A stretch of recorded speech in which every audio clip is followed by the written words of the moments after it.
Punjab police की रवां साल कच्चे के क्रिमिनल्स के खिलाफ कार्रवाइयों में 14 डाकू हलाक और 13 गिरफ्तार हुए। तर्जुमान पंजाब पुलिस के मुताबिक रवां साल कच्चे के डाकुओं के 10 हमले नाकाम बनाए गए, 17 मुगवी बाजियाब कराए गए। कार्रवाइयों में एक पुलिस एहलकार शहीद भी हुआ। गुज़िश्ता साल कच्चे में पुलिस ऑपरेशन के दौरान 40 डाकू हलाक और 68 जख्मी हुए थे। गुज़िश्ता साल कच्चा ऑपरेशन के दौरान 18 पुलिस जवान शहीद और 13 जख्मी हुए।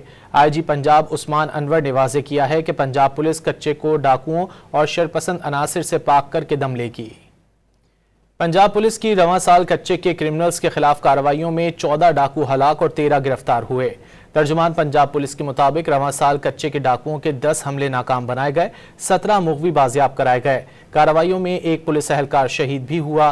गुज़िश्ता साल कच्चे में पुलिस ऑपरेशन के दौरान 40 डाकू हलाक और 68 जख्मी हुए थे। गुज़िश्ता साल कच्चा ऑपरेशन के दौरान 18 पुलिस जवान शहीद और 13 जख्मी हुए। IG पंजाब उस्मान अनवर ने वाज़ेह किया है कि पंजाब पुलिस कच्चे को डाकुओं और शरपसंद अनासिर से पाक करके दम लेगी।